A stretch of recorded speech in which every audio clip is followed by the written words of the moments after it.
Oke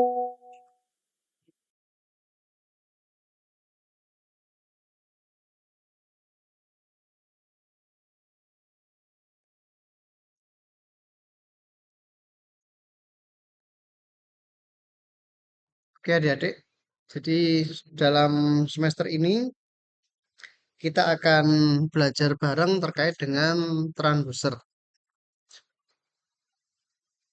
Sebenarnya untuk mata kuliah ini kita nanti itu akan banyak membahas sensor sebenarnya. Gitu. Jadi mungkin ke depan akan kita usulkan nama kuliahnya menjadi teknologi sensor. Karena transducer itu nanti Anda akan tahu bahwa ternyata mungkin kurang tepat dengan apa yang kita bahas, gitu ya. Tapi karena ini sudah menjadi kurikulum ya, sementara sebelum ada revisi kurikulum kita akan membahas dulu. Oke. Ada nggak yang tahu apa itu transducer? Coba dari pendapat Anda, apa itu transducer yang pernah Anda dengar? Iya,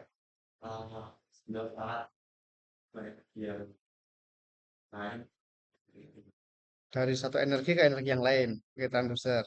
Ada pendapat lain? Nggak ada, oke. Ya, kalau sensor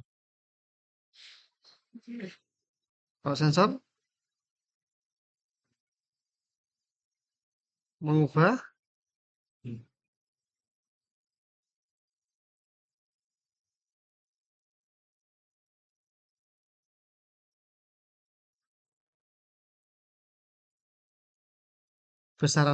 merubah besaran fisis menjadi besaran listrik.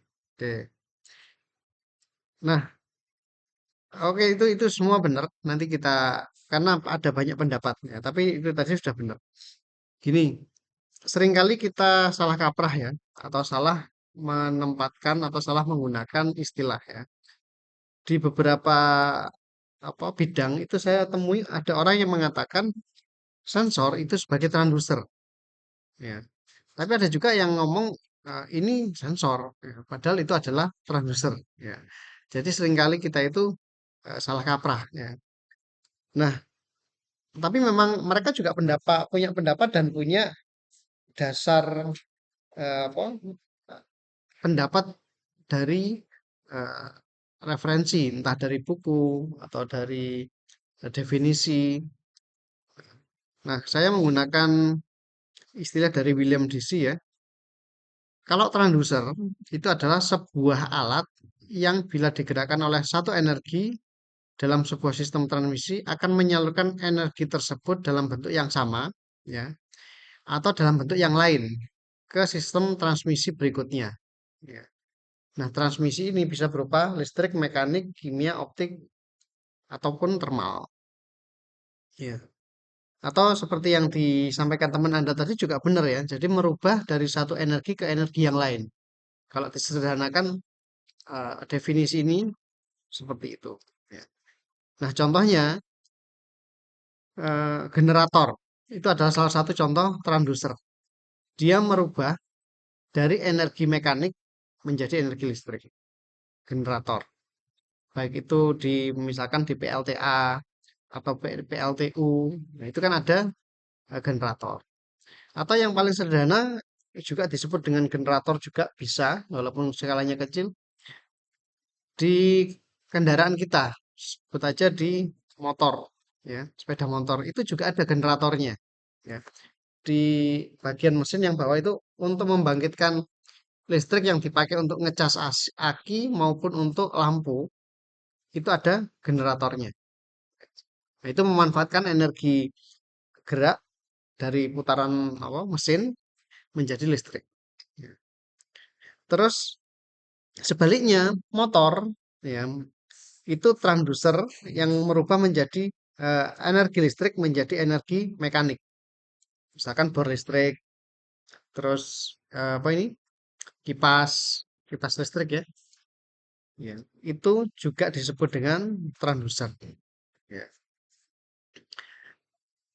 Nah, sekarang supaya kita bisa membedakan antara sensor sama transducer. Nah, kalau sensor ya ini adalah satu peralatan bisa berupa komponen atau bisa berupa apa bagian atau mungkin juga berupa apa fisik ya, suatu alat fisik yang fungsinya mendeteksi gejala. Nah, ini nanti yang akan menjadi pembeda di sini. Mendeteksi gejala atau sinyal-sinyal yang berasal dari perubahan suatu energi. Misalkan energi listrik, fisika, kimia, biologi, ataupun energi mekanik. Ya, contohnya, kamera bisa sebagai sensor penglihatan. Ya. Telinga manusia ini sebagai sensor pendengaran. Nah, kulit itu juga sebagai sensor. LDR ini sensor cahaya dan lain sebagainya. Nah, contoh lagi seperti ini. Eh, Sensor panas. Ada yang kita kenal ya, misalkan kalau di elektronik kita mengenal LM35 ya. Terus ada PT100, ada NTC PTC ya kan. Terus nanti ada berkembang lagi ada yang DHT11, DHT22 atau SHT dan seterusnya itu banyak sekali ya. Nah, itu sensor ya. Nah, apa yang membedakan atau apa yang paling signifikan antara sensor dengan transducer? Kalau dari kedua definisi ini. Bagaimana menurut Anda apa yang paling membedakan? Contohnya sudah ada. Nah, oke, kalau itu di apa istilahnya difokuskan, apa yang paling membedakan?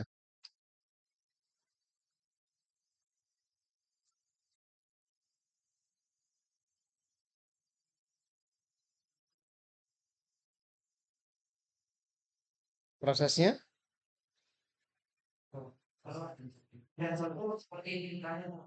Sensor seperti inputannya. Oke, oke. Yang lain? Pendapat yang lain boleh?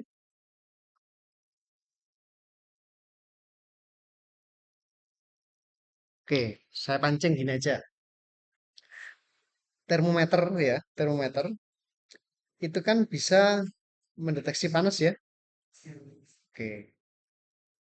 Apakah termometer itu kan pakai ada yang pakai raksa, ada yang pakai apa namanya itu alkohol ya?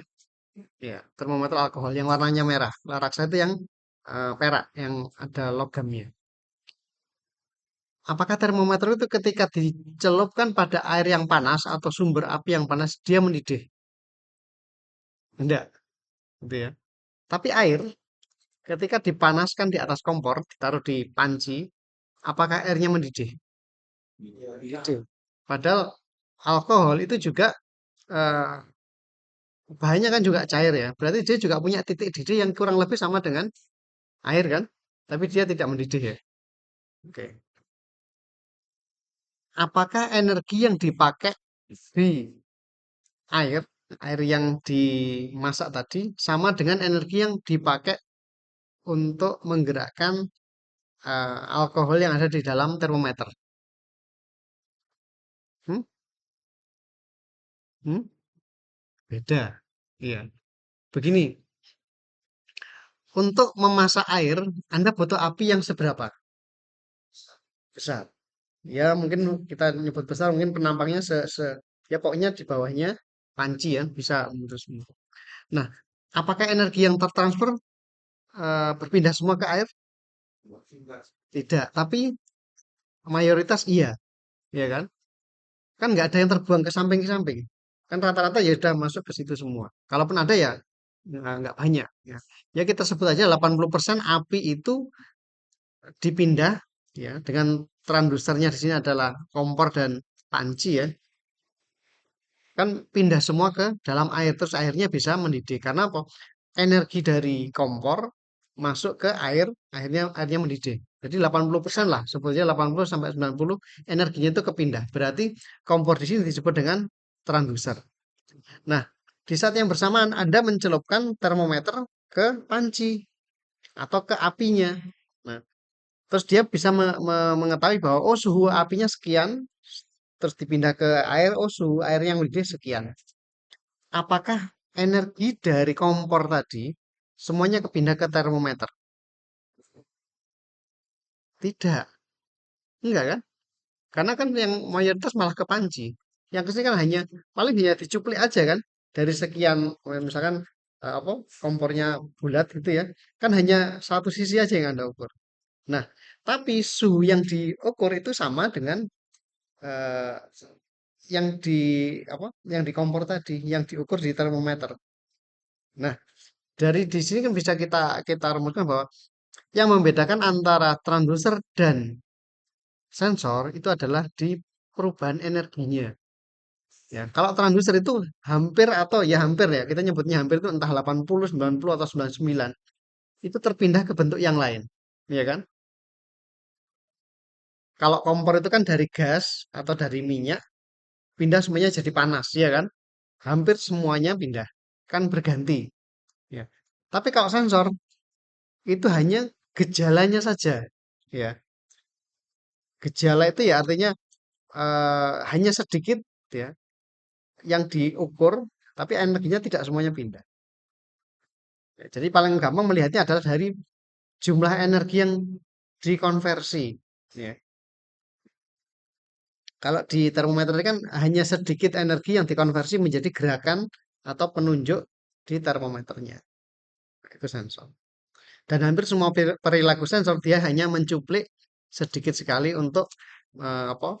Tapi kedua kedua hal ini baik itu sensor maupun transducer itu sama-sama mengubah, ya kan? Sama-sama mengubah dari energi yang satu menjadi energi yang lain. Cuma yang ini hampir semuanya berpindah menjadi energi yang lain ini hanya apa? Sedikit. Bahkan relatif hanya sinyalnya saja yang diambil. Energinya enggak. Apakah termometer setelah Anda kasih panas dia bisa bergerak? Tidak kan? Atau mau dibilang enggak, dia hanya gerak menggerakkan apa? Cairan raksa atau cairan alkohol yang relatif sangat kecil sekali. Ya, tapi diambil adalah gejala. Gitu. Sehingga dari situ bisa dibuat seperti ini, dibuat sebuah ilustrasi gambar transducer kotak yang besar ya. Terus ada sensor. Jadi sensor itu juga termasuk transducer ya. Tapi tidak semua energinya dipindah. Ya. Jadi sensor juga merupakan transducer karena sama-sama mengubah. Yang membedakan adalah sensor tidak mengambil semua energinya, hanya mengambil gejalanya. Kalau transducer mengambil. Oke. Dari gambar ini ayo kita ulas ya. Nanti Anda kasih contoh transducernya apa, terus sensornya apa. Sebagai contoh, gini. eh Listrik menjadi panas. Transducernya apa? Setrika. Nah, kan paling gampang setrika. Nah, transdusernya adalah setrika, merubah dari energi listrik menjadi energi panas. Nah, sekarang kalau sensornya, sensornya pakai pot apa? Termometer. Iya kan? Kan untuk mengukur panasnya, iya kan? Di sini kan yang terjadi adalah yang besaran fisiknya kan menjadi panas. Panasnya diukur pakai termometer. Paham ya? Oke. Sekarang berikutnya kita ambil contoh misalkan dari listrik menjadi radiasi. Apa transdusernya?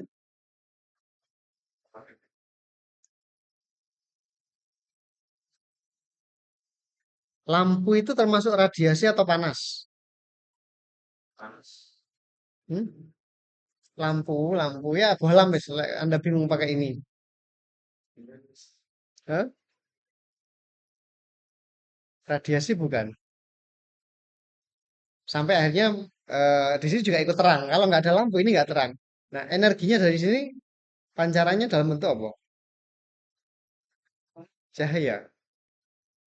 Oke. Termasuk radiasi bukan? Beda. Karena di sini nggak ada cahaya. Nggak ada kan? Ya, yang ada adalah radiasi. Berarti kan cahaya dalam bentuk radiasi kan? Kan pancaran. Matahari itu ke sini apa berarti? Radiasi kan? Nah, berarti lampu juga radiasi kan? Iya, nah itu maksud saya. Oke, sekarang transdusernya adalah lampu dari listrik menjadi cahaya, atau dari listrik menjadi radiasi cahaya. Sekarang alat ukurnya apa? Cahaya. Hmm? Apa deh? Ya bisa LDR atau lux meter, ya kan? Ya ada lux meter. Ya, oke. Sekarang dari listrik menjadi mekanik. Contohnya apa? Dari listrik, oke, ini dari listrik menjadi mekanik, motor listrik. Ya, terus untuk apa? Sensornya, ya takometer bisa, itu kan ya. Torsimeter bisa kan? Oke. Dari listrik menjadi panas sudah, dari listrik menjadi listrik. Ada nggak ya? Hah? Ya, trafo, konverter, ya. Satuannya apa listrik-listrik? Ya, tegangan, arus gitu kan ya. Ya, berarti sensornya ya sensor arus, sensor tegangan gitu kan. Ada banyak contohnya ya malan ya. Oke. Terus dari listrik menjadi magnet. Nah, contohnya. Transdusernya apa? Dari listrik menjadi magnet.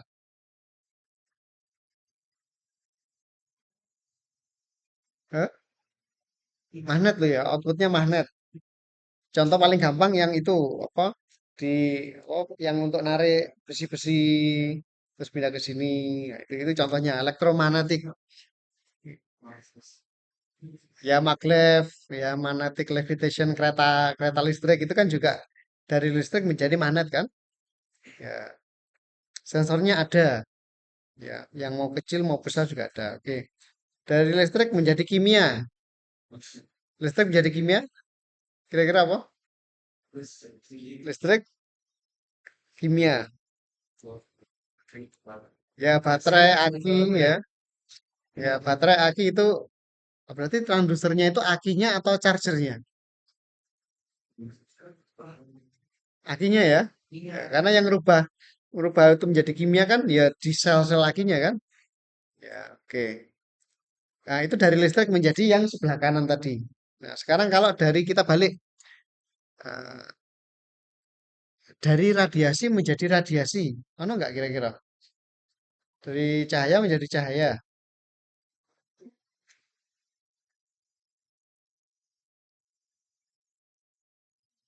Kalau dulu ketika masih apa? Oh, enggak usah wes. Dari mekanik menjadi radiasi.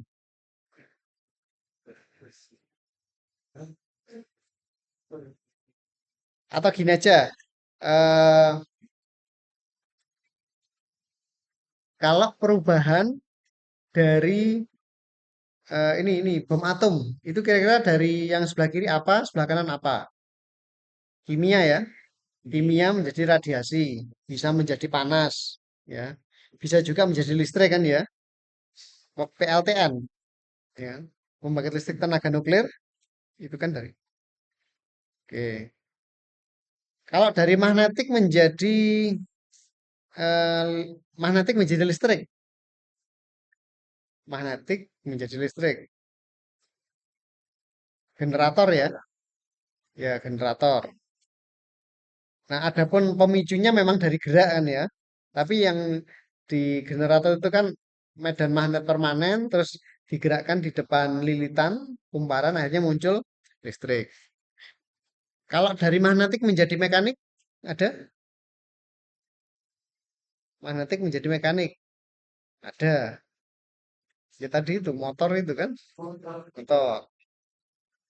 Ya memang listrik iya, tapi dari magnetik juga bisa. Oke. Terus dari panas, panas menjadi mekanik. Banyak ini.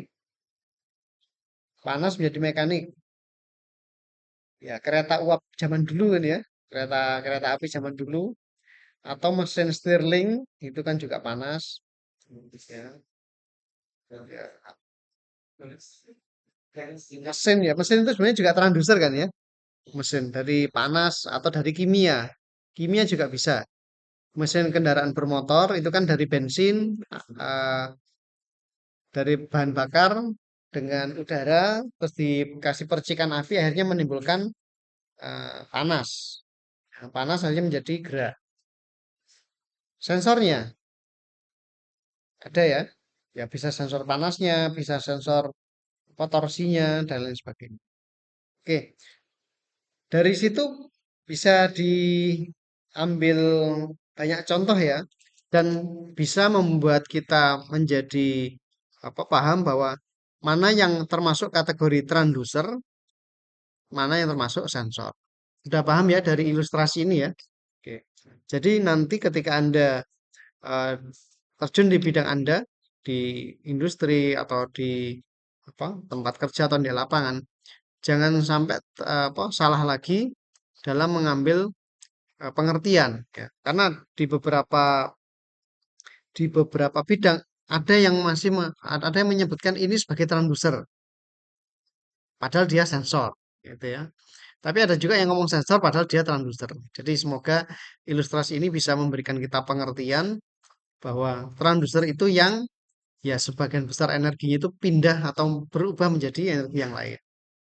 Tapi kalau yang sensor itu, yang masuk ke sensor itu hanya sedikit ya, yang diambil fenomenanya. Bahkan sensor itu ada juga yang dulu saya menemui mahasiswa itu salah memberikan pengertian. Pokoknya semua yang dari besaran fisik menjadi elektrik itu namanya sensor. Padahal sensor tidak selalu listrik. Contoh paling gampang. Eh, setrika Anda. Kalau sudah melebihi suhu tertentu, misalkan Anda setting di katun gitu ya, atau di wall. Ketika suhunya sudah melebihi, dia bisa memutus kan, bisa memutus listrik. Nah, itu ada sensornya adik-adik. Nah, menurut Anda sensornya itu mengandung elektrik apa enggak?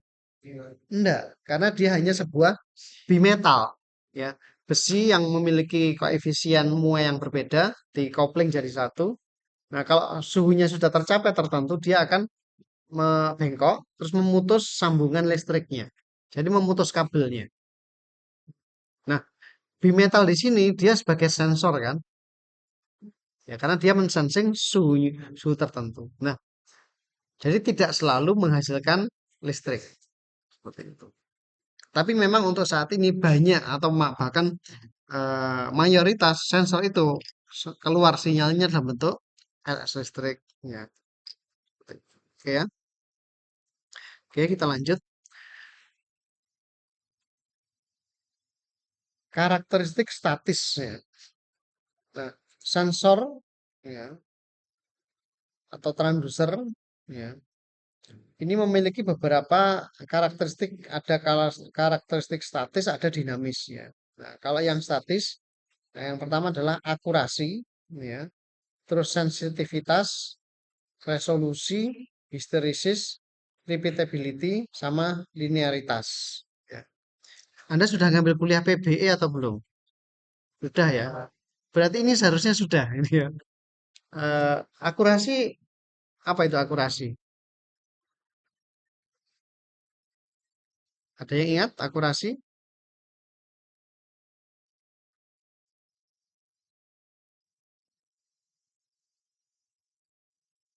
Adakah yang ingat akurasi?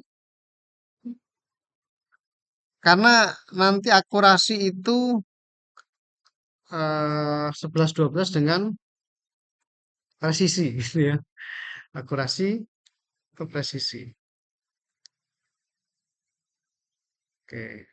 Kalau nggak tahu nanti aja wes di slide berikutnya. Ya.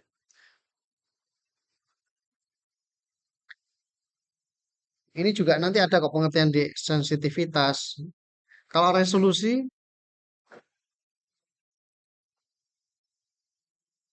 lupa.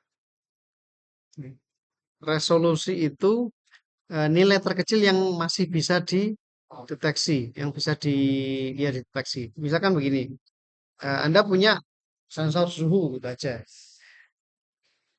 Keluarannya digital ya.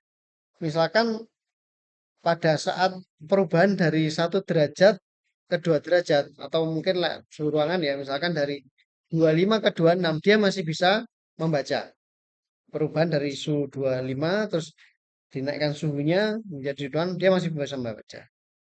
Terus suhunya dinaikkan tapi sedikit. Misalkan dari 26 menjadi 26,5. Nah, ini masih bisa mengeluarkan 26,5. Nah, ketika dinaikkan lagi misalkan dari 26 menjadi 26 seperempat, ya 26,25 dia nggak berubah. Terus dinaikkan lagi 26,30 dia nggak berubah. Nah, berarti perubahan terkecil yang bisa dibaca terakhir tadi berapa? Setengah kan? Ya, 0,5. Jadi ya resolusi ya itu tadi. Nilai terkecil yang dia bisa dibaca itu hanya 0,5 per digit yang dia baca. Seperti itu. Jadi bentuk. Terus ada lagi yang nama istilahnya adalah hysteresis. Ya.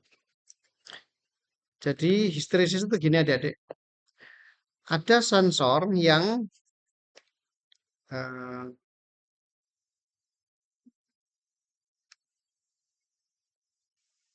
mungkin sebelum ke histeresis paling enak kita jawabnya ke ini aja yang linearitas. Ya. Jadi linearitas itu kalau keluaran dari sensor ya terhadap perubahan masukan itu adalah linear seperti ini. Y sama dengan X. Ya. Nah, artinya tidak selalu kalau Y-nya satu, X-nya satu tidak. Bisa jadi ya Y adalah 2X atau 0,5X. Ya. Ya, tapi yang jelas perubahannya ini. Hanya hanya ada satu nilai di setiap perubahan. Nah, histerisis itu bisa terjadi seperti ini adik-adik. Ya.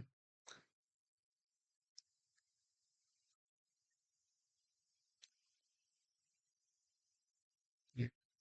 Jadi eh, pada waktu naik dari 0 menuju 100 ya, grafiknya seperti ini. Tapi ketika dari 100 menuju 0 itu malah di bawahnya kurva seperti ini. Itu ada sensor yang punya perilaku seperti itu. Nah, ini namanya histerisis. Ya. Nah, apakah ini masalah? Ya, masalahnya di sini adik-adik. Ya. Ada satu nilai, ya, satu nilai Y, misalkan di sini nilainya adalah Y, ya. Tapi di sini X-nya terjadi di dua X yang berbeda, iya kan? Nah, ini. Tapi fenomena itu ada, gitu loh. Ada beberapa sensor yang punya seperti ini.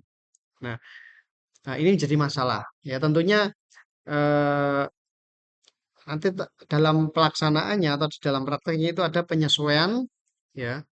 Misalkan menggunakan memori ya. Jadi dilihat dulu apakah sebelumnya itu dia dari nilai maksimal menuju minimal, ya, atau dari minimal dulu. Kalau dari minimal berarti nilainya adalah X1 yang di sini. Ya, tapi kalau kondisi sebelumnya adalah maksimal, misalkan nilainya 100, berarti kondisinya adalah di X yang kedua. Nah, itu histerisis ya.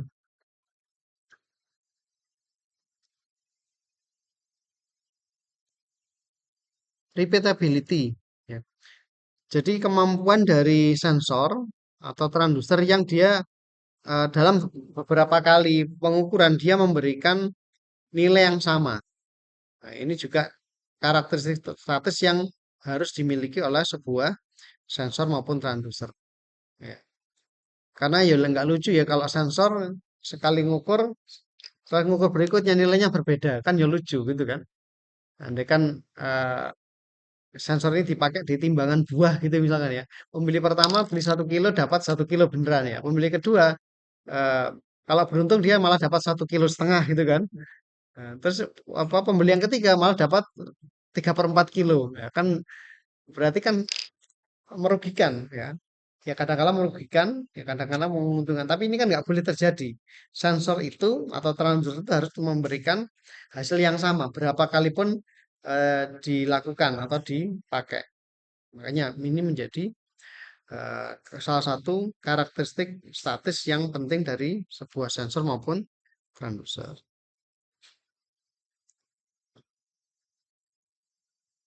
Oke. Nah, berikutnya adalah eh, karakteristik dinamis, gitu ya. Nah, ini menyatakan seberapa cepat perubahan karakter keluaran yang terjadi terhadap perubahan masukan. Jadi karakteristik dinamik terdiri dari rise time. Rise time itu jadi dari awal pembacaan sampai mendapatkan nilai yang stabil. Nah, itu rise time. Jadi eh, di fenomena alam itu sebenarnya nggak ada yang apa langsung dari nol langsung ke steady state itu nggak ada. Ya. Seberapa cepat pun dia tetap ada rise time. Ya. Hanya karena nilainya sangat kecil, apa sehingga itu seolah-olah eh, langsung menuju ini. Sebagai contoh gini aja, kendaraan Anda bisa sebenarnya sampai 100 kilometer per jam. Tapi begitu dinyalakan apakah bisa langsung 100? Nggak bisa, pasti berubah. Bahkan supercar pun itu tetap ada race time-nya. Hanya yang membedakan adalah race time-nya lebih sedikit, lebih pendek atau lebih cepat. Atau paling gampang juga lampu. Begitu Anda apa nyalakan saklar cetak langsung nyala kan? Tapi apakah sebenarnya langsung nyala? Tidak. Ada perubahan walaupun skalanya adalah microsecond atau nanosecond. Itu ada. Nah, sensor juga sama. Sensor yang baik itu adalah yang rest time-nya kecil, jadi langsung segera memberikan keluaran.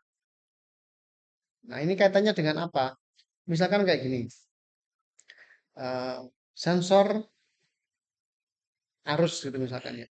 Nah, kalau dia memiliki rest time yang besar atau yang lama, maka akan terjadi peluang terjadinya bakaran. Karena kan apa sebut aja MCB itu kan juga termasuk sensor di dalam itu ada sensornya ya sensor arus berlebih ya nah kalau dia restemnya besar ya lama sekali dia akan memberikan respon berupa mematikan saklarnya ya. Nah, itu contohnya.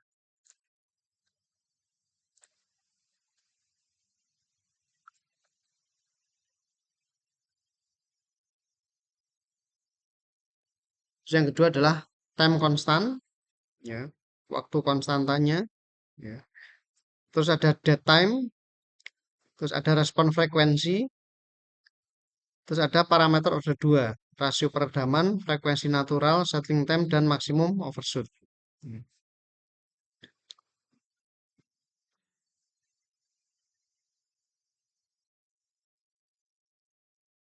Nah, untuk tanggapan waktu sebagai dicontohkan di sini, eh, dalam waktu yang sama, sebuah sensor atau transducer memberikan perubahan yang lambat.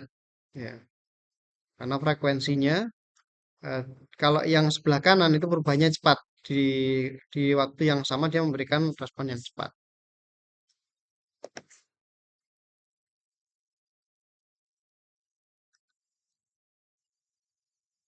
Jadi, waktu yang diperlukan untuk sensor mencapai nilai waktu akhir.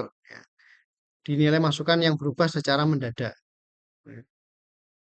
Ya, sebagai contoh aja di kendaraan bermotor pasti ada speedonya kan. Ya. Nah, seberapa cepat dia memberikan apa perubahan itu termasuk tanggapan waktu dari sensor tersebut.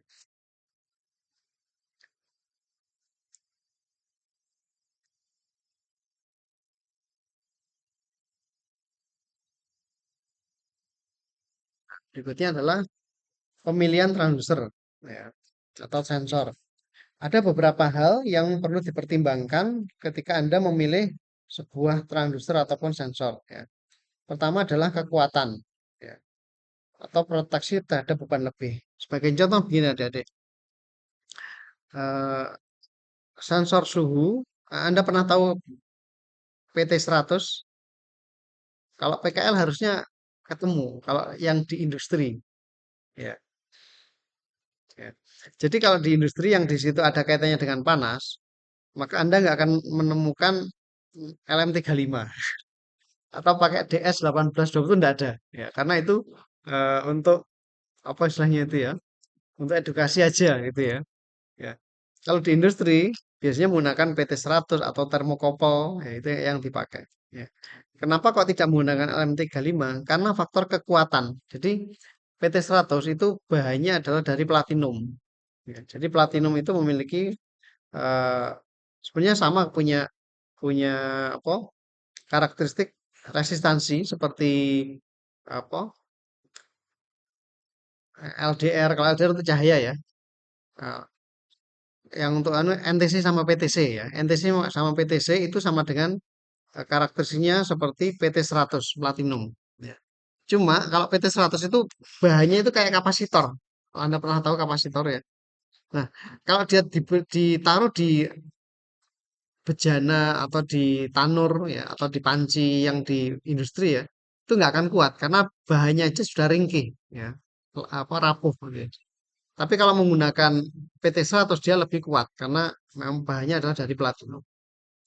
Sehingga ini menjadi alasan pertama dalam memilih sensor pertimbangkan masalah kekuatan.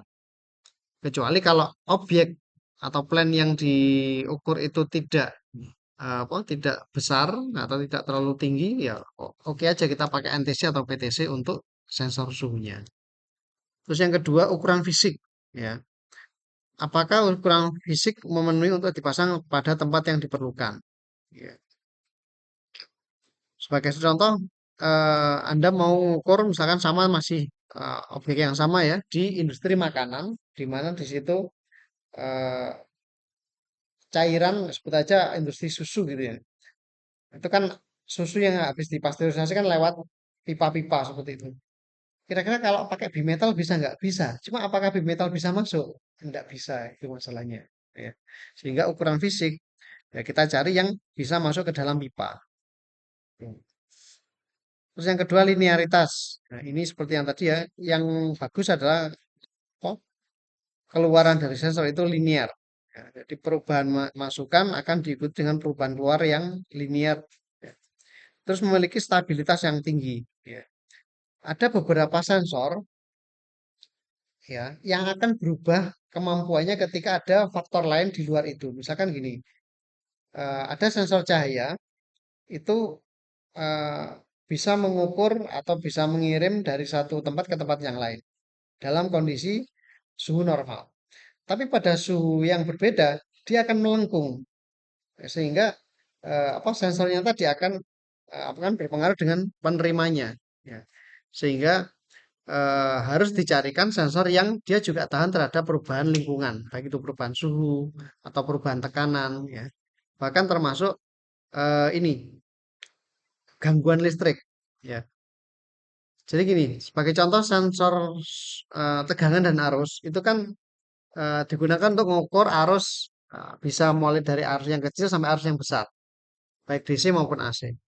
Namun keluar dari sensor kan kecil sinyalnya, ya.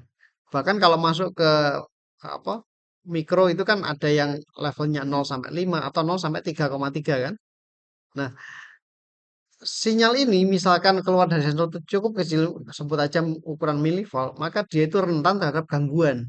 Bisa dari apa listrik bocor atau ada spike, misalkan ada motor, motor itu kalau gerak itu kan ada percikan bunga api. Itu ternyata kalau Anda lihat di oscilloscope itu ada noise-nya dan itu pengaruh. Kan mikro itu kan nggak bisa membedakan antara ini noise atau ini sinyal. Semuanya kan dibaca sama dia. Ya, makanya eh, di beberapa sensor itu dilengkapi dengan rangkaian khusus ya. Sebut aja salah satunya adalah filter yang di situ untuk meminimalkan gangguan. Ya, karena gangguan itu nggak bisa di ini ada nggak bisa dihindari. Ya. Saya pernah masang alat di sebuah pabrik. Waktu saya pasang di rumah saya itu nggak ada masalah, lancar saja. Begitu saya pasang di sana, mikronya kacau. Loh, habis ini ternyata kok perubahannya seperti itu betul terjadi. Ya. Akhirnya saya pulang, saya bawa pulang. Loh, di rumah saya coba normal, nggak saya tanpa saya ubah-ubah itu normal loh. Oh nggak apa-apa. Saya balik lagi, supaya ini normal di rumah saya. Oke, pasang lagi. Error lagi. Nah, ini adalah salah satu apa tantangan ya, tantangan di lapangan itu kita akan menemui noise-noise atau gangguan-gangguan yang berpengaruh pada sensor atau transducer kita. Ya. Nah, disitulah eh, nanti kita perlu belajar bagaimana mengamankan sensor kita dari gangguan-gangguan yang ada di lingkungan atau di lapangan. Nah, waktu itu eh, solusi yang paling sederhana, walaupun tidak menyelesaikan semuanya, ya, itu kita bungkus dengan aluminium keseluruhannya, ya. Terus aluminium yang kita hubungkan dengan grounding, di ground kan. Jadi kalau ada sinyal yang mengganggu, dia akan langsung ditangkap oleh apa logamnya tadi terus dimasukkan ke ground sehingga rangkaian yang di dalam dia tetap bekerja. Nah, masalah kedua adalah kalau di situ IoT, ya, karena IoT kan pakai anten. Nah, anten yang Anda hubungi dengan aluminium, sinyalnya nggak bisa keluar. Dan juga nggak bisa menerima sinyal masuk dari luar. Oke, itu tantangannya. Ya, sehingga kembali ke apa sensor maupun transducer kita harus milih yang memiliki stabilitas tinggi. Ya. Beberapa sensor itu eh, sinyalnya itu langsung diolah di situ juga, terus keluarnya dalam bentuk digital. Sebagai contoh gini, keluaran dari DHT atau SHT itu kan sudah berupa data ya.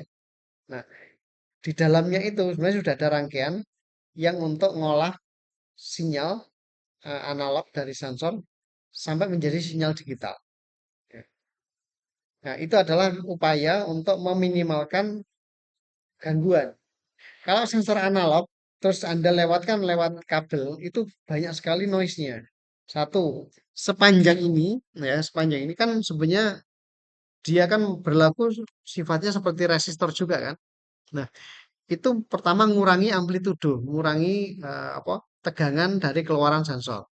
Jadi kalau berjauhan seperti ini, tentu nilai yang terbaca oleh sensor di ujung sana dengan yang terbaca di mikro Anda itu berbeda. Ya, itu yang pertama. Terus yang kedua, kalau ada gangguan sinyal-sinyal yang keluar, misalkan ini berdekatan dengan motor, ini berdekatan dengan apa switching ya, itu juga bisa masuk ke dalam kabel kabel penghantar. Sehingga eh, yang akhir-akhir ini yang kita jumpai sensor itu rata-rata sudah outputnya digital, karena untuk mengurangi gangguan tadi atau untuk meningkatkan stabilitas. Terus yang kelima adalah tanggapan dinamis yang baik. Ya. Keluaran segera mengikuti masukan, ya, berarti memberikan tanggapan yang baik, ya, dengan bentuk dan besaran yang sama. Terus repeatability, kemampuan untuk keluaran menghasilkan hasil yang sama ya, untuk mengukur besaran yang sama dalam kondisi lingkungan yang sama. Jadi bisa dilakukan untuk berulang kali. Apakah ada Pak sensor yang eh, nggak bisa memberikan repeatability? Ada. Contohnya kalau Anda waktu di SMA ada ngukur pH pakai kertas lakmus. Pernah nggak? Kertas lakmus itu termasuk sensor apa bukan? Iya, karena dia untuk ngukur besaran kan, untuk ngukur fenomenanya, ya, fenomena dari cairan-cairan ini berapa pH-nya. Bisa dipakai lagi nggak? Nggak bisa sekali pakai. Memang ada adik-adik. Ya. Jadi tidak tidak selalu sensor itu punya repeatability tinggi. Ya. Tapi ada juga sensor yang hanya sekali pakai. Contoh, waktu COVID, ya, untuk ngukurnya itu ya hanya sekali aja kan, nggak boleh dipakai berulang kali gitu ya. Sensor sensor apa? Biologis ya, gitu, atau sensor kimia.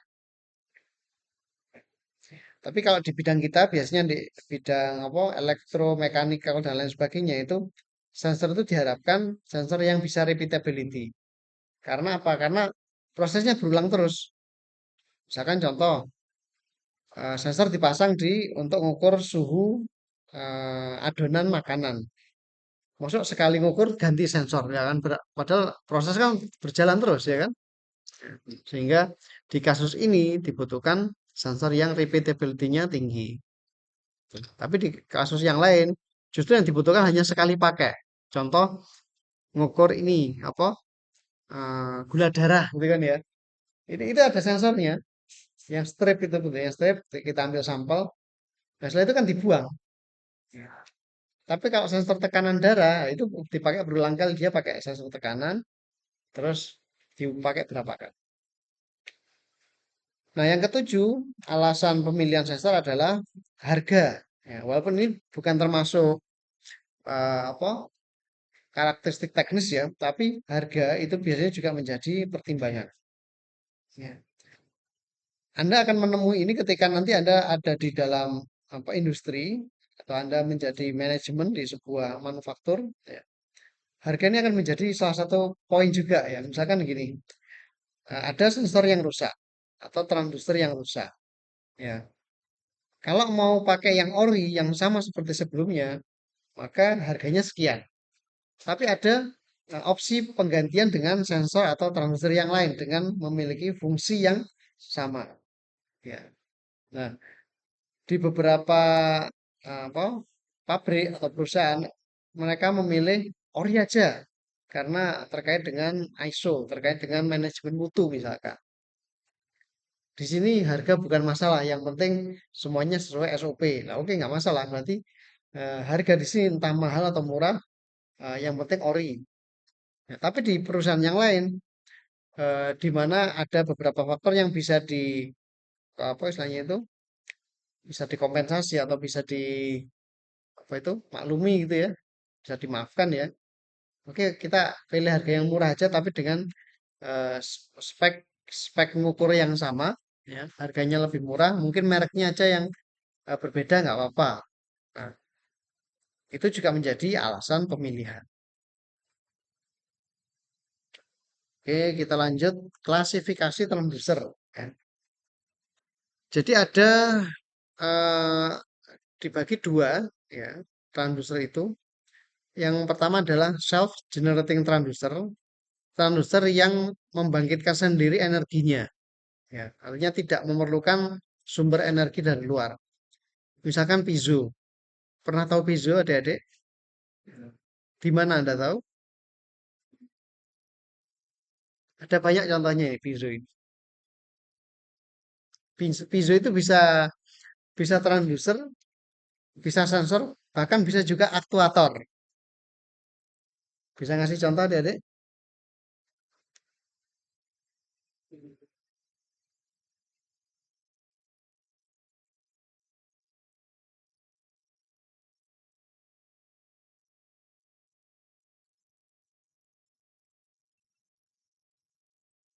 Piezo. Di mana?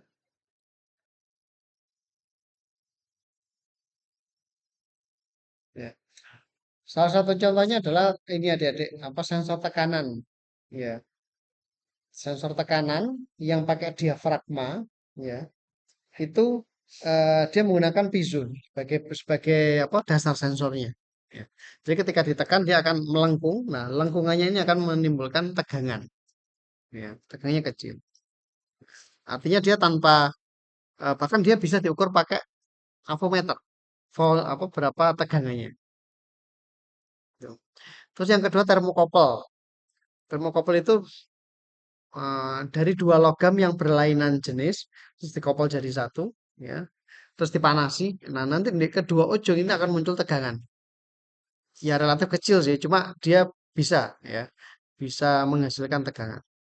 Terus fotovoltaik, fotovol ya, fotovoltaik, terus termistor itu adalah contoh self generating transducer. Nah, terus yang kedua, external power transducer ya. Transducer yang membutuhkan daya dari luar. Ya. Jadi eh, dia nggak bisa menghasilkan tegangan sendiri. Ya. Contohnya adalah RTD atau kayak LDR juga gitu ya, LDR. Nah, dia keluarannya adalah resistor kan. Nah, supaya menghasilkan keluaran tegangan dia harus dikasih tegangan tegangan kerja. Ya, misalkan begini. Misalkan ya ini contoh rangkaian yang paling sederhana, ini LTD. Ini harus diberi tegangan kerja TPS. Nah, ketika di sini ada apa suhu yang berubah-ubah gitu ya, maka ini nilai R-nya kan berubah. Yang ini tetap ini berubah. Ketika nilai resistannya berubah, maka keluaran dari tegangan ini kan seperti rangkaian pembagi tegangan ya. Maka IV-nya ini akan ada naik tergantung eh, suhu yang terbaca. Jadi ini T-nya ya, kalau suhunya naik, ya berarti tegangan di situ naik. Tapi kalau di sensornya sendiri yang sebenarnya yang berubah adalah resistansinya. Nah, karena ini membutuhkan tegangan dari luar, maka RT di sini disebut dengan external power transducer. Terus juga strand gauge itu juga sama ya. Dia untuk mengukur apa? Ini apa? Perubahan lengkungan ya, strand gauge atau apa? Tekuan atau ini ya. Terus ada juga LVDT untuk posisi ya. Terus potensio. Ya, potensio itu juga termasuk sensor ya atau transducer. Lebih tepatnya sensor gitu ya. Ya, karena biasanya digunakan untuk mengukur misalkan gini contoh paling gampang level bensin di dalam kendaraan itu mengukurnya pakai potensio yang ujungnya ini diberi pelampung. Jadi ketika pelampungnya itu berada di posisi bawah, artinya bensinnya mau habis, nah, dia akan memberikan resistor kecil. Ya. Nah, menunjukkan di speedometer itu sebenarnya yang dikira adalah sinyalnya. Ya. Resistansi terus dihubungkan dengan apa aki, terus ada resistor yang seperti ini juga, resistor yang nilainya tetap. Nah, perubahan naik turunnya pelampung tadi berpengaruh pada nilai potensio yang akan merubah nilai dari eh, penunjukan di dashboard apa speedometernya. Jadi ada dua klasifikasi transistor self sama eksternal. Nah, contoh yang lain ya, self generating transducer ya, self photoemisif ya, emisi elektron akibat radiasi yang masuk ke permukaan fotoemisif ya. Yang diukur adalah cahaya dan radiasi. Ada foto multiplier, ya, emisi elektron sekunder akibat radiasi. Untuk ukur cahaya, radiasi, dan relay sensif tegangan. Ada juga termokopel, ya. Termokopel ini membangkitkan GGL, gaya gerak listrik, pada titik sambung dua logam yang berbeda akibat dipanasi. Ini di SMA pernah pernah praktek nggak? Belum pernah ya? Ya nanti kita carikan videonya. Ya. Terus ada juga generator kumparan putar, ya, untuk mengukur gini, sepeda motor yang lama itu yang pakai jarum, ya, itu ada yang pernah bongkar nggak isinya? Nggak pernah ya? Atau gini aja, nah kalau Anda penasaran, Anda cari di, apa, di YouTube itu ada, ya. Jadi di dalamnya itu gini, yang di bagian bawah itu yang terhubung dengan roda ya, itu ada kumparan yang terhubung dengan poros. Ya. Nah, ketika ini bergerak itu akan muncul tegangan. Ya. Lah yang di ujung itu juga sama. Yang bagian jarumnya itu di dalamnya juga ada kumparan, ya seperti motor lah, tapi dia nggak bisa muter 360 derajat, dia hanya eh, ya sebut aja antara 0 sampai 180 derajat lah, apa radius putarannya. Nah, ini bisa bergerak seperti ini. Ini tergantung dari tegangan listrik yang dikirim ke sini. Nah, nanti Anda coba cari. Ya. Terus piezoelektrik ini juga menghasilkan apa? Listrik sendiri ya. Dari perubahan eh, gaya yang mengenai pada kristal piezo. Ya. Nah, aplikasinya bisa di sensor suara. Jadi termasuk mic mic kecil-kecil itu bahannya adalah piezo. Dulu kan diafragma ya. Kalau yang kecil itu bisa pakai piezo. Bisa untuk mengukur getaran, percepatan, tekanan, itu piezo. Terus sel foto tegangan, foto apa? Foto voltaik atau solar cell itu juga. Nah, solar cell menurut Anda sensor apa transducer? Solar cell, transducer ya. Ya. Dia bisa digunakan untuk apa? Mengubah. Tapi bisa juga di situ digunakan untuk sensor. ada juga yang memanfaatkan sebagai sensor untuk mengukur cahaya matahari. Tapi lebih tepat di sini adalah apa? Transducer ya. Terus RTD, termometer tahanan. Perubahan nilai kawat akibat perubahan temperatur. Ya. Ada lagi hygrometer tahanan untuk mengukur kandungan uap air ya. Terus termistor atau NTC untuk mengukur kenaikan suhu. Terus mic kapasitor ini juga mengeluarkan apa? Sinyal listrik karena perubahan suara ya. Terus mengukur reluktansi untuk mengukur apa? Tekanan, pergeseran, getar maupun posisi. Itu tadi yang self generating transducer. Nah, kalau yang external power transducer contohnya potensio ya, untuk mengukur eh, tekanan atau pergeseran atau posisi karena perubahan tahanan. Terus 10 gig ini untuk mengukur apa tekanan dari luar. Biasanya mengukur gaya, torsi maupun posisi. Itu ada LVDT ya. Untuk mengukur selisih dua kumparan akibat pergeseran inti. Kalau ini ada videonya selain ya. Terus gig arus pusar ya, untuk mengukur pergeseran. Oke, saya ambilkan contoh ya. Yang LVDT itu gini adik-adik. Jadi ada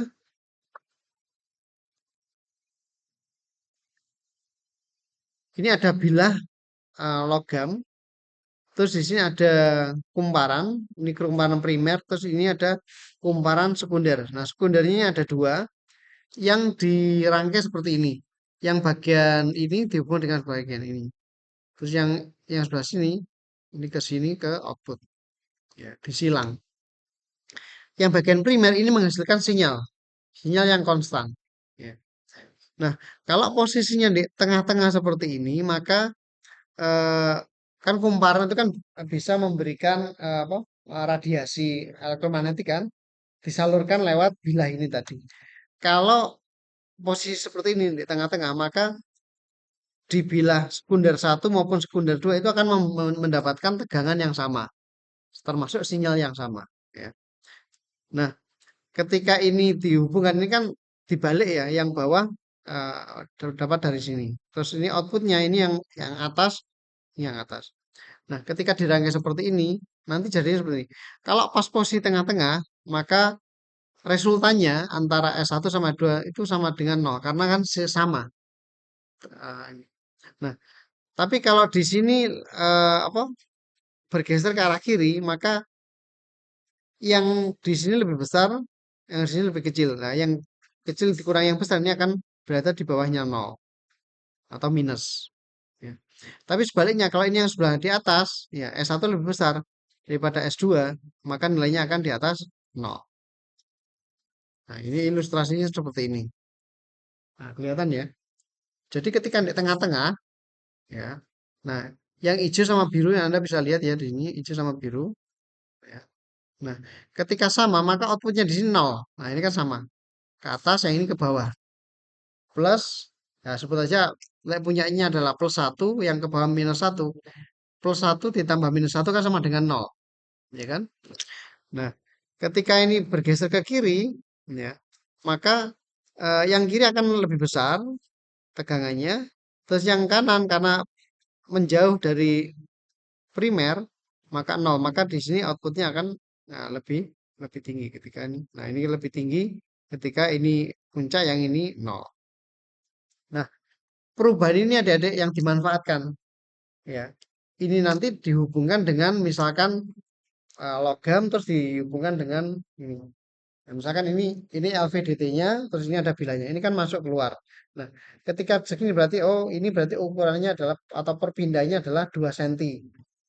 Nah, ketika ini semakin ke sini, oh ini berarti 5 cm. Ini yang dipakai sebagai sensornya. Mungkin muncul pertanyaan, Pak, kan ada potensio geser. Pernah tahu kan potensio geser? Misalkan kalau di audio itu ada yang, nah misalkan apa di studio rekaman itu kan Potensinya kan naik turun ini ya, geser. Di mana Anda bisa menemui potensial geser selain di apa? Tip mobil. Ada kan tip mobil yang geser naik turun ya. Ya. Sebenarnya kalau mengukur jarak kan pakai itu bisa kan ya. Kenapa kok harus pakai LVDT? Tahu nggak alasannya? Ya. Ada kondisi di mana gaya gesek itu merugikan.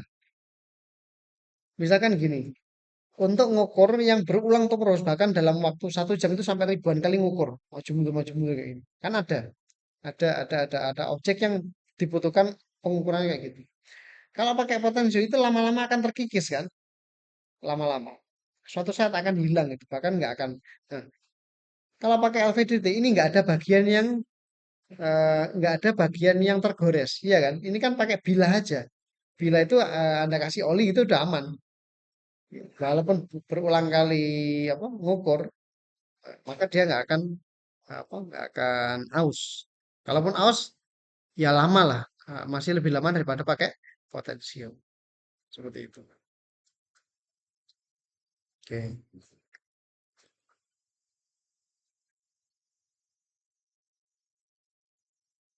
Berikutnya adalah jenis sensor. Jadi kalau tadi klasifikasi transducer ya, ada self sama eksternal. Nah, sekarang jenis sensor. Jenis sensor dibagi tiga, sensor analog. Ya, ini keluarannya ya, keluarannya analog. Terus yang kedua digital. Terus yang ketiga sensor on off. Keluarannya hanya on off. Nah, analog ini sensor atau transducer yang keluarannya itu analog. Apa bedanya analog sama digital? Bisa ngasih pendapat?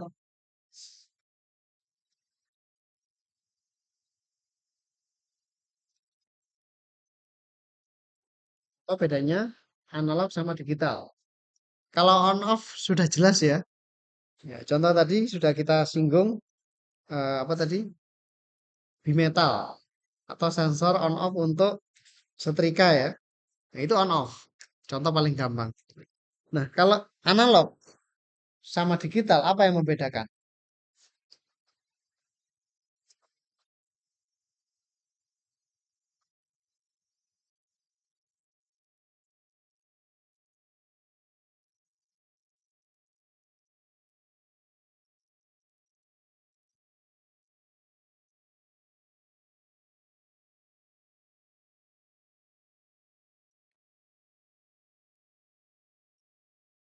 Apa sih Rek, bedanya analog sama digital?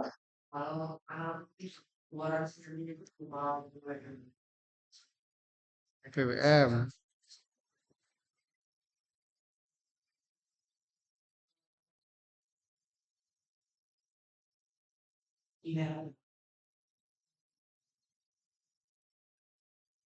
Eh, yang digitalnya benar.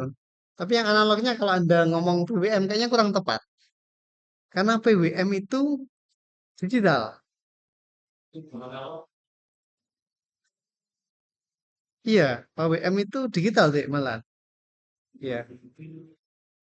Jadi gini,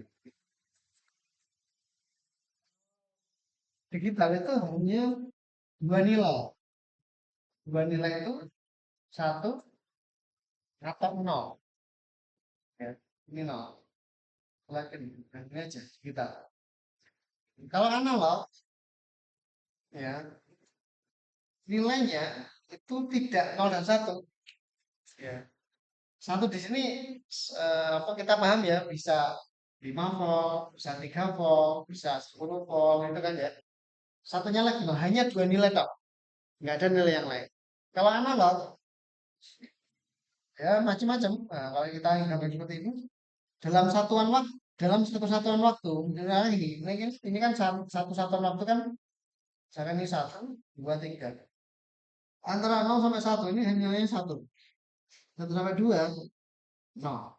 Dua sampai ini kan satuan waktu. Nah kalau di sini ya misalkan satuan waktunya segini. Ya. Satuan waktu yang pertama, sebut aja kalau di sini 10 gitu aja, yang mudah ya. 10, nanti ini nilainya berapa kira-kira? 7 gitu ya. Kan di sini. Waktu yang kedua 10, ya kan? Waktu yang ketiga sebenarnya berapa ini? 3 itu ya. Waktu 4 nol. Waktu 5 4. Berarti setiap satuan waktu nilainya bukan nol dan satu. Bisa di antara nol sampai sekian menggunakan ya. Jadi itu analog. Di setiap satuan waktu nilainya tidak satu dan nol. Itu aja sebenarnya. Ya. Atau kalau mau ngomong di setiap satuan waktu dia memiliki nilai. Kalau ini nilainya hanya nol dan satu. Analog ada nilai yang tidak nol dan satu ya gitu aja. Nah, PWM bagaimana? Ya kan, teman Anda yang jawab PWM. Nah, memang orang terbiasa pakai PWM ini menganggapnya ini aneh gitu kan ya. Ya, memang memang gini. Eh, Misalkan PWM sekian sama PWM yang sekian gitu ya.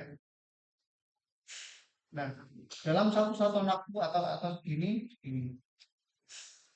ambil yang ini aja.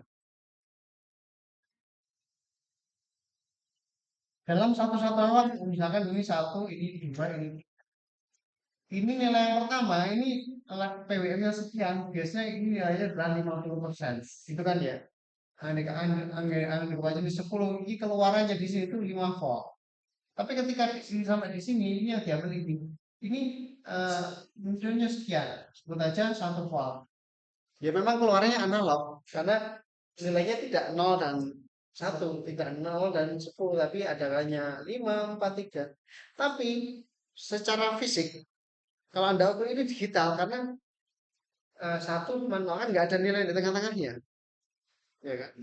Tapi resultanya memang analog hasilnya. Sehingga kalau PWM itu sebenarnya digital. Ya. Jadi yang membedakan kalau ngomong jenis-jenis sensor itu adalah sinyal yang keluar analog. Contohnya LVDT, sensor temperatur yang termokopel, strain gauge, load cell, LDR, dan lain-lain. Nah, sensor digital contohnya adalah rotary encoder, sensor kompas, terus DHT, SHT itu digital. Kan keluarannya kan sudah berupa data kan. Data misalkan 20, misalkan 20 derajat yang mengirim angka 20. Lah, angka 20-nya kan dalam bentuk biner kan. 00, 10 atau nilai yang dibungkus dengan frame, dengan header sehingga terbacanya sekian. Tapi data yang dikirim digital. Limit switch termasuk sensor ya. Limit switch. Di sini disebut limit switch itu sensor on off. Ya. Apa yang disensing? Ya apapun. Ya, misalkan posisi. Misalkan di lift itu untuk mengetahui posisi di lantai 1, 2, 3 itu apa? Ada limit switch-nya.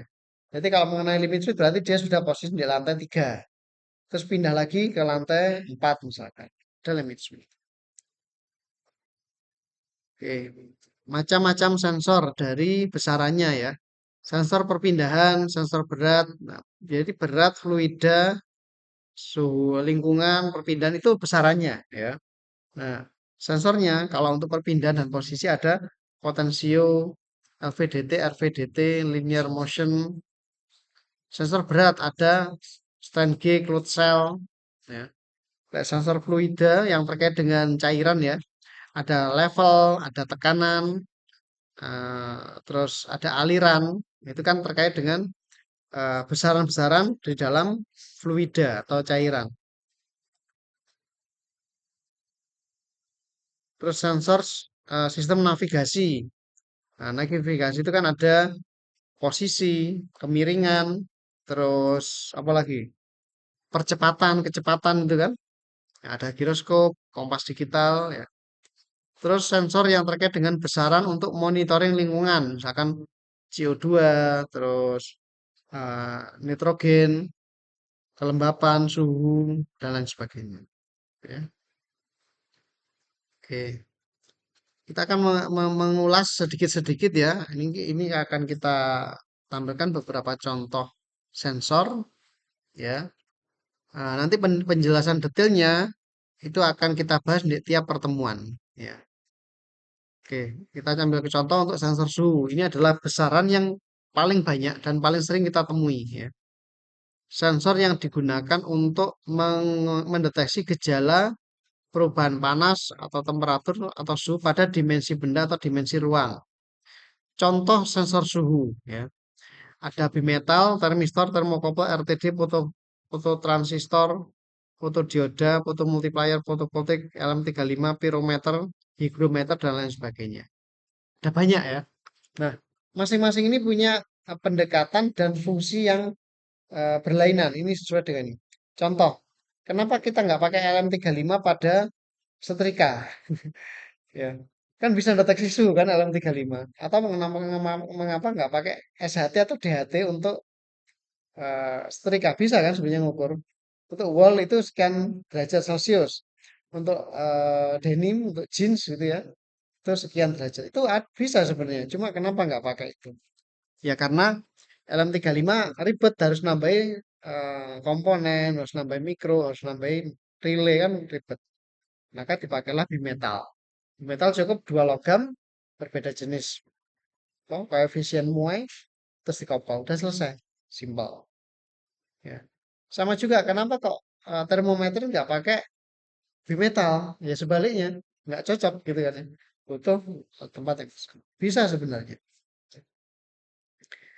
Termistor, termokouple. Nah, ini banyak banyak contoh sensor. Oke, kita ambilkan gambar. Nah, ini contoh sensor suhu yang sebelah kiri itu LM35, yang sebelah kanan itu PT100 yang saya singgung di awal tadi. Ya. Mengapa yang sebelah kanan ini, yang PT100 ini banyak dipakai di industri? Kenapa nggak LM35 aja lebih murah? Ya, ini ceritanya begini. LM35 itu keluarannya masih analog. Ya, kalau misalkan begini, misalkan industri yang misalkan peleburan baja, itu kan orangnya nggak mungkin berdekatan dengan tungkunya kan, panas sekali gitu ya.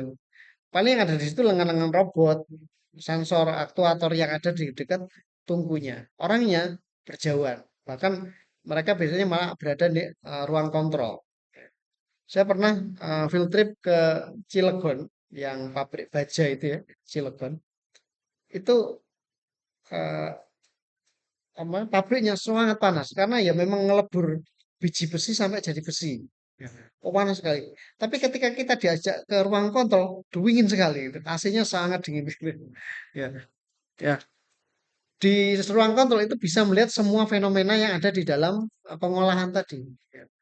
Jadi suhunya, tungkunya berapa, suhu yang apa conveyor beltnya berapa, bahkan termasuk suhu baja yang sedang diolah itu juga ditampilkan di monitornya. Nah, di sana dipakai sensor.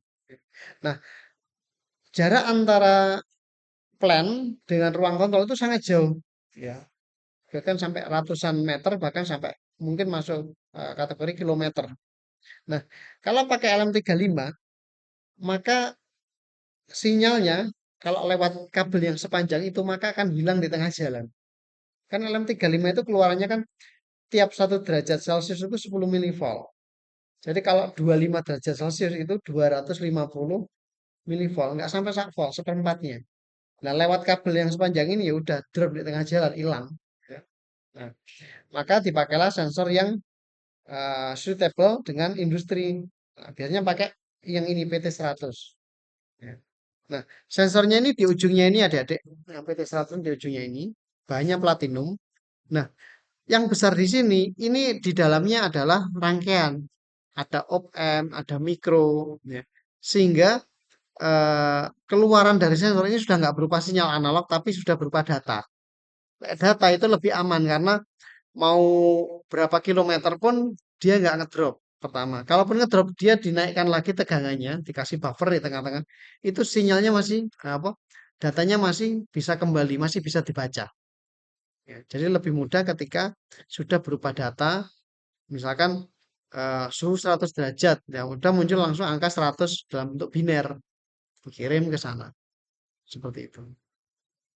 Terus termasuk dikemas seperti ini. Nah, ada juga yang ini kalau Anda lihat ini bentuknya adalah ada ulirnya sebenarnya. Ada ulirnya. Ini digunakan untuk kalau dipasang di pipa. Jadi pipanya tinggal dibolongi, terus ini dimasukkan seperti bulir. Nah, dia akan mengukur suhu dari cairan yang dialirkan lewat pipa tersebut. Sehingga sensor ini lebih mudah dipakai dimanapun. Ini contoh sensor suhu. Nah, tiap sensor itu memiliki lembar data atau kita menyebutnya dengan datasheet. Ya. Nah, di datasheet kita akan membaca berbagai macam karakteristik dari sebuah sensor. Nah, ini dicontohkan untuk sensor LM35 ya. Anda akan menemukan datasheet seperti ini. Nah, bagi engineer Anda harus mampu membaca, paham ya. Ya, ini ada beberapa apa istilahnya itu parameter yang bisa Anda baca ya. Berapa nilai minimalnya, berapa tipikalnya ya. Terus kalau tipe yang A berapa, kalau yang C berapa itu ada di lembar data. Nah, ini yang biasanya dipakai untuk eh, pertimbangan memilih ya, pertimbangan memilih sensor yang akan digunakan pada sebuah plan. Ya. Ini contoh aja. LM35 dia pertama tidak membutuhkan kalibrasi eksternal, jadi nggak perlu ngetrim ya. Terus akurasinya seperempat derajat ya. Antara -55 sampai 150 derajat dia akurasinya sampai seperempat. Berarti dia bisa baca setengah derajat bisa, seperempat derajat bisa. Tapi kurang dari itu dia nggak mampu memberikan respon. Terus suhu kerjanya -55 sampai 150. Kalau yang tipe C bisa sampai -40 sampai 110. Terus perubahannya naik setiap 10 milivolt, setiap 1 derajat itu keluar tegangan 10 milivolt. Terus contoh rangkaian seperti ini. Contoh ya. Nah, LM35 dia butuh OPM untuk pengondisi sinyalnya. Jadi sebenarnya bisa kalau berdekatan langsung dimasukkan ke input analog itu bisa. Cuma beberapa kasus dia tegangannya itu ngedrop. Maka perlu diberi OPM. OPM-nya hanya OPM pengikut tegangan. Contoh. Ini contoh aplikasi. Bisa dibuat untuk sensor suhu ruangan, misalkan seperti ini. Terus contoh sensor yang kedua, sensor posisi dan perpindahan.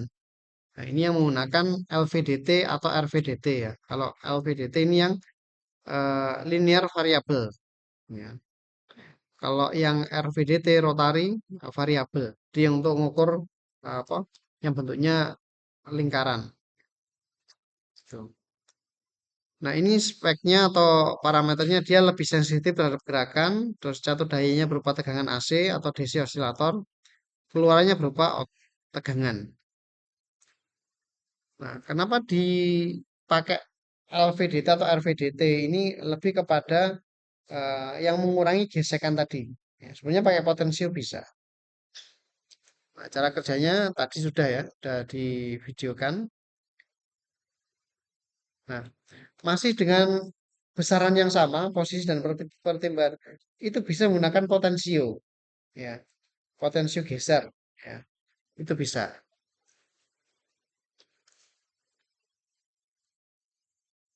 Mungkin jadi pertanyaan, kenapa kok apa untuk apa mengukur volume bensin masih pakai potensio gitu nih ya?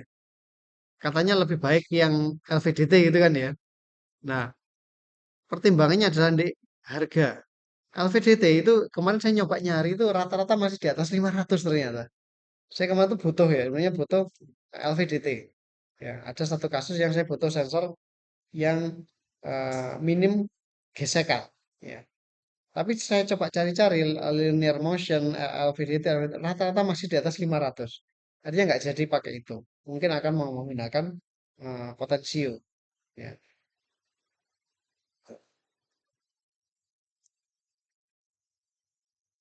Oke, terus transducer yang lain fotovoltaik. Ya, ini merubah dari cahaya atau radiasi sinar matahari menjadi listrik. Ya. Nah, di dalamnya ada apa semikonduktor yang bisa mengubah dari atau mengkonversi foton menjadi elektron. bagian apa pembuatannya seperti ini. Ada bagian elektroda, ada N silikon, ada P silikon, terus ada elektroda. Nah, ini yang digunakan untuk mengkonversi.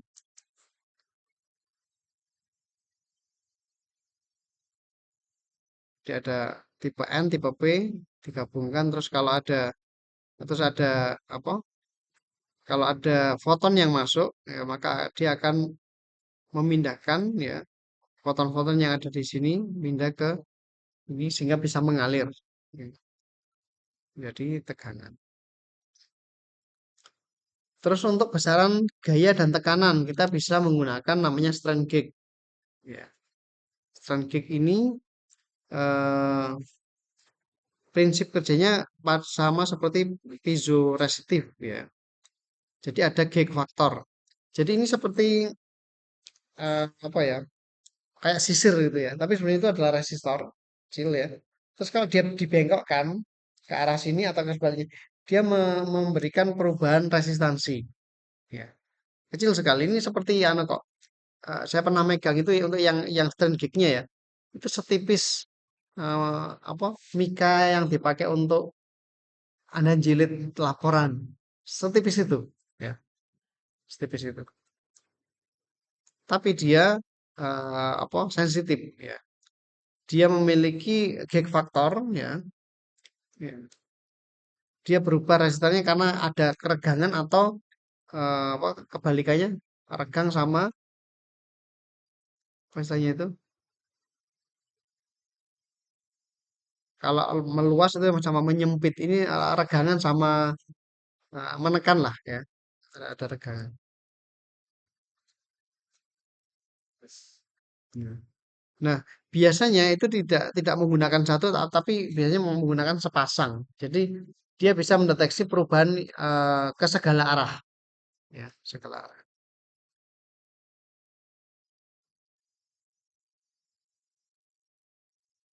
Nah, untuk mendapatkan sensitivitas yang tinggi, maka strain gauge itu dirangkai dengan menggunakan rangkaian jembatan Wheatstone.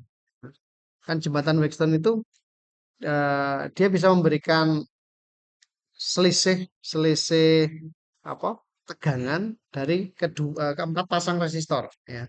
Jadi kalau ini geraknya ke sini maka yang sini semakin besar yang ini semakin kecil sehingga resultan dari kedua ini yang di apa yang di sini ya titik A sama B yang di sini ya itu akan memberikan simpangan yang sangat besar. Nah, ini yang digunakan untuk mengukur. Nah, contoh aplikasinya seperti ini adik-adik. Untuk mengukur keretakan pada tembok misalkan.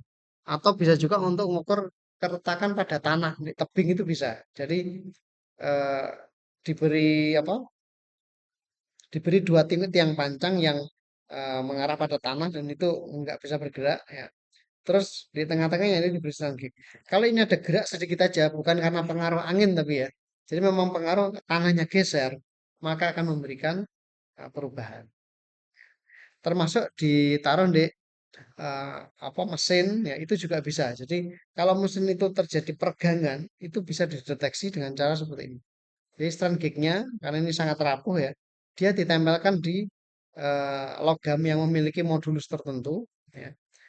Terus ketika logam ini memuai atau bergerak atau ditekan, ini akan mempengaruhi nilai resistansi dari strand gauge. Nah, ini contoh aplikasi. Terus kita juga bisa menemui strand gauge itu di komponen atau sensor yang namanya load cell. Ya, ini banyak dipakai untuk timbangan.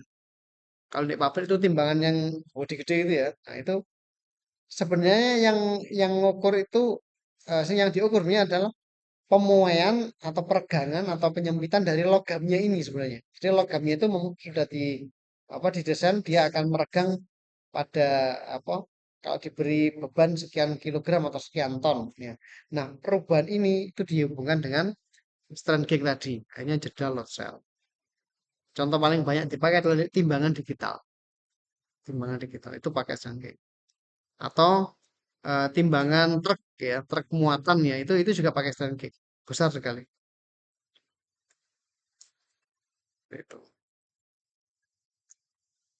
Dan nanti untuk mengukurnya itu ada rumusnya ya, ada gig faktor, ada elastisitas, nah, terus akan didapatkan berapa tekanannya.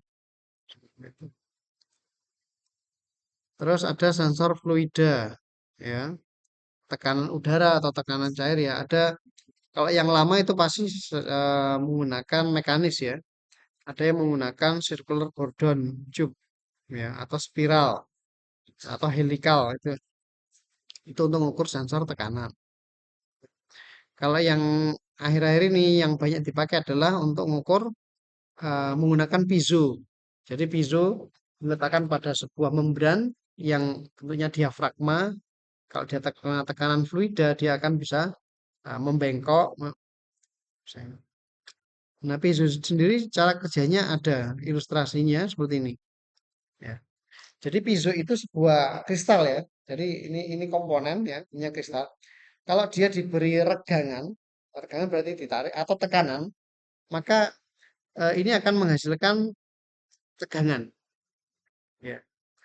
Nah, piezo ini juga bisa sebaliknya dia bisa juga sebagai aktuator adik-adik. Contoh gini, kalau Anda pernah tahu buzzer, titit, titit, titit, ya, itu dalamnya piezo. Saya pernah bongkar. Ya. Kalau Anda nggak percaya, silakan beli piezo yang agak besar yang segini. Jangan yang kecil, karena kecil itu dibongkar susah dan nggak kelihatan. Cari yang segede ini. Atau kalau Anda punya jam yang sudah lama, jam jam anak-anak atau apa ya, yang di situ bisa bunyi alarmnya titit, titit ya. LLW susah, Anda bongkar, Anda akan menemukan komponen warnanya kuning segini, seperti koin, tipis sekali. Ya. Nah, itu Anda iseng aja ya, kedua sisinya Anda kasih bila apa itu probe-nya avometer, pelin tegangan yang paling kecil, terus Anda tekan, itu akan muncul tegangan. Anda tarik, misalkan misalkan ya kayak gini lah ya, Anda tarik, entah caranya misalkan dikasih apa namanya selotip kedua ujungnya terus Anda tarik selotipnya, berarti kan dia akan meregang. Itu dia akan apa arah panahnya akan sebaliknya. Kalau digital berarti dia bisa minus. Lek ditekan berarti ke sini ya, tekan dari sini ke sini itu akan sebaliknya. Coba aja ya. Nah, jadi kalau dia diberi tekanan, dia akan menghasilkan tegangan, baik itu tegangan positif atau negatif. Ya. Sebaliknya kalau dia diberi tegangan, dikasih listrik, dia juga akan meregang. Nah, sepertinya dia bisa meregang atau menyempit. Nah, ini yang dimanfaatkan untuk jadi buzzer. Jadi kalau dikasih tegangan apa tegangan yang berfrekuensi, itu akan muncul bunyi tadi. Tit, itu karena getaran yang sangat cepat. Lah hanya dikasih tegangan tok dia nggak akan bunyi. Tek itu nggak akan dengar. Karena kan frekuensinya kan hanya 1 Hz kan. Tapi kalau Anda kasih yang apa berfrekuensi sebut aja 100 Hz gitu ya. 100 getaran per menit atau tegangan apa kasih 5 volt tapi dalam bentuk itu akan muncul suara dengan nada tertentu, dengan nada 100 Hz. Coba aja daripada Anda penasaran. Kalau saya sudah pernah nyoba saya. Bisa memang gitu. Nah, itu piezo. Nah, fenomena piezo ini dimanfaatkan di beberapa sensor tadi untuk sensor tekanan. Nah, itu menggunakan piezo. Oke. Terus contoh sensor yang lain, proximity dan limit switch. Limit switch tadi termasuk sensor apa? On off ya, on off ya. Nah, ini juga banyak sekali digunakan ya sebagai contoh di lift, terus di beberapa mesin itu pakai ini. Proximity untuk mengukur apa jarak ya, jarak atau eh, ada atau tidaknya sebuah objek. Misalkan di mana itu namanya? Konveyor ya, roda berjalan. Nah, itu deteksi apakah ada produk atau tidak itu menggunakan proximity sensor. Nah, proximity sensor pun juga dibagi beberapa teknologi. Ada yang menggunakan induktif. Ya. Induktif dia eh, menggunakan lilitan. Ya. Jadi kalau ada target yang bahannya logam, ya, ketika di sini diberikan induksi maka akan menghasilkan resultan. Ya. Nah, resultan nanti bisa diukur menggunakan perangkat elektronik. ini yang induktif. Ya. Bendanya tidak berupa logam, ya nggak bisa pakai ini karena logam hanya logam saja yang dia ngerespon. Kalau nggak logam maka kita pakai yang lain. Proximity tapi pakai yang foto. Ya, jadi ada foto electric proximity. Jadi di apa di pancaran terus di apa dibaca responnya. Kalau ada objek maka akan memberikan nilai 0 atau 1. Gitu. Contoh sensor untuk proximity. Terus, nah, di awal tadi kita mengenal sensor suhu. Ya. Nah, untuk suhu yang sangat tinggi, ini kita nggak bisa pakai LM35, kita nggak bisa pakai DHT, SHT, dan sebagainya. Karena apa? Sensor tersebut pasti akan ikut lebur. Ya, ikut lebur nggak bisa. Nah, dalam kasus yang seperti ini, kita menggunakan teknologi yang lain. Ya, Eh, kan panas itu kan punya panjang gelombang. Ya. Nah, dengan memanfaatkan panjang gelombang dari panas, kita bisa mengukur berapa suhunya. Jadi sensor suhu yang non kontak. Ya. Nah, untuk sensor itu sebenarnya menggunakan pirometer. Ya. Pirometer itu mengukur suhu dengan non kontak. Nah, yang kita kenal dulu ini ya, yang waktu COVID ya, termogan gitu ya. Nah, itu salah satu aplikasi dari pirometer. Tuh.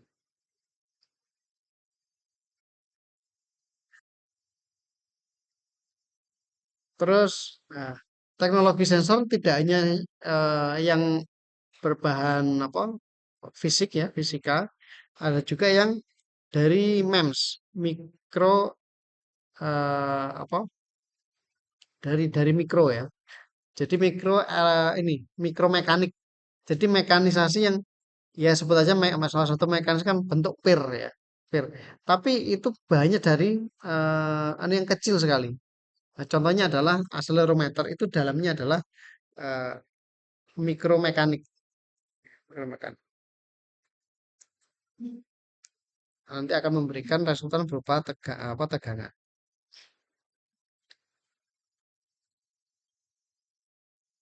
Nah, di mana contoh penggunaan acelero ada di HP Anda ada, gitu kan?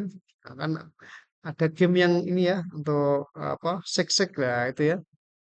Terus untuk apa itu sensor kompas ya itu juga pakai MEMS ya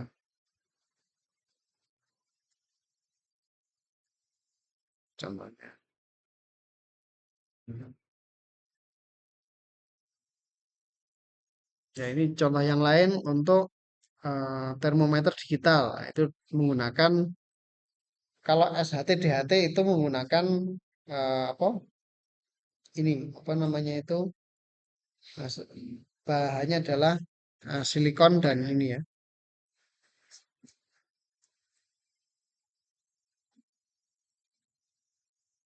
Oke, itu sebagai pendahuluan adik-adik. Jadi eh, dalam perkuliahan kita nanti yang akan kita bahas itu adalah karena ini teknologi transducer ya.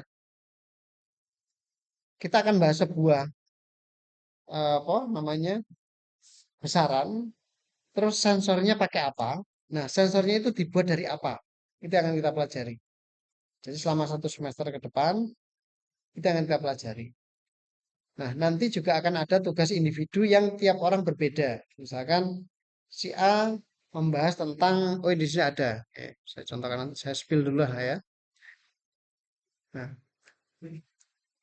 absen 1 sampai sekian gitu ya. Tapi ini yang tahun lalu ya, nanti akan kita sesuaikan untuk yang tahun ini ya. Misalkan sensor, oh ini sorry sorry, ini ya. Oh ya, yang waktu itu topiknya adalah flow sensor. Ya, sensor untuk mengetahui aliran, ya aliran. Baik itu aliran udara, aliran air, aliran gas, ya.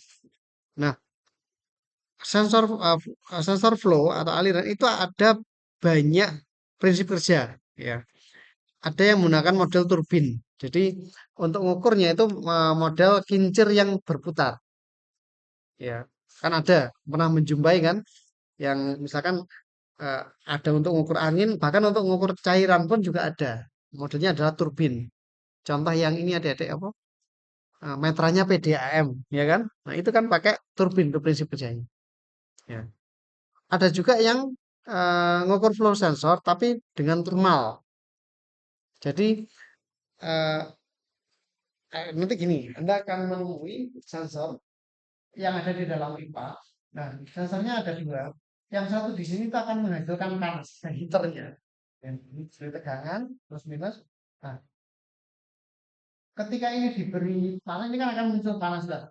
Panas dari sini sampai sini itu butuh berapa detik atau berapa menit.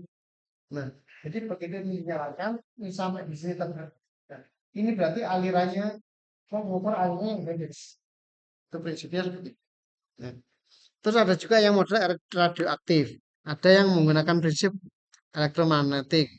Ada yang model Venturi, ada yang metode Pitot. Itu contohnya ya. Apa?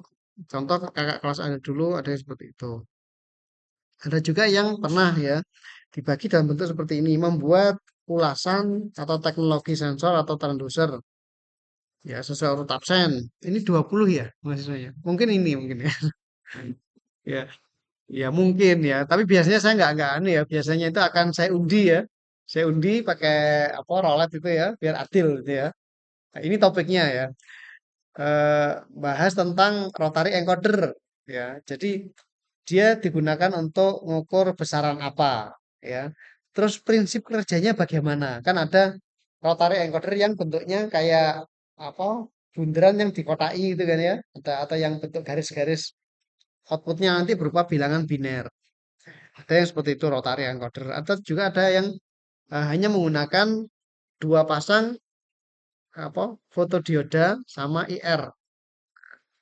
Bagaimana cara kerjanya? Nah, terus prinsip kerjanya bagaimana? Nah, bahannya apa saja? Ya, terus keluarannya digital atau analog. Nah, itu nanti berapa ini. Terus ada juga yang bahas tentang level sensor atau juga pressure sensor, proximity atau blood pressure sensor, dan sensor untuk tekanan darah. Nah, nanti ya kira-kira seperti inilah ya. Bahas tentang prinsip kerja, teorinya, kan ada teori secara fisikanya seperti apa, terus bentuk fisik. Tadi sudah dicontohkan yang LM35, PT100 bentuk fisiknya seperti itu. Terus eh, datasheet. Nah, kalau datasheet ini biasanya kita minta untuk nge-crop bagian-bagian penting yang biasanya terbahas. Kan datasheet itu kan semua aspek dibahas, tapi nggak tidak semuanya itu signifikan. Ya, biasanya yang kita baca pertama ya tadi ringnya berapa, terus digunakan untuk apa, terus cara penggunaan, terus sama outputnya analog atau apa digital atau on off kan gitu. Nah itu di crop dari datasheet terus ditampilkan lalu dipresentasikan. Jadi sensor ini ya bahkan kadang-kadang lebih detail ya. Sensor PT100 tipe sekian produk dari Visay sensor misalkan ya. Itu datasheetnya seperti ini. Nah, terus berikutnya yang dibahas apa saja? Outputnya bagaimana? Toleransi ya, biasanya kan muncul di data itu muncul. Toleransinya berapa persen? Ya. Terus sensitivitasnya berapa persen? Ringnya antara berapa sampai berapa? Terus contoh proses yang menggunakan sensor tersebut. Nah, jadi nanti Anda juga apa diminta untuk mencari info untuk sensor tipe X yang Anda bahas ini lebih banyak digunakan di mana? Ya. Sama-sama sensor suhu, ada kalanya sensor ini bisa digunakan untuk industri makanan, yang food grade, gitu ya. Tapi ada juga yang tidak bisa digunakan untuk industri makanan. Itu ada. Nah, sehingga nanti juga perlu diterangkan. Ya. Terus video, contoh aplikasi, nanti bisa bisa dicari dari YouTube seperti itu. Jadi nanti ada tugas yang seperti itu. Bisa juga tugas ini menjadi tugas UTS atau bisa juga menjadi UAS. Nanti kita kita apa misalnya itu akan diskusikan ya. Itu. Ya. Kira-kira itu adik-adik untuk pendahuluan. eh, Semoga Anda sudah mempunyai pandangan bahwa apa kuliahnya nanti seperti ini, gitu ya. Baik untuk awal itu dulu ya. Nanti akan kita apa, lanjutkan di pertemuan-pertemuannya. Ya. Untuk bahan akan saya share termasuk dengan videonya.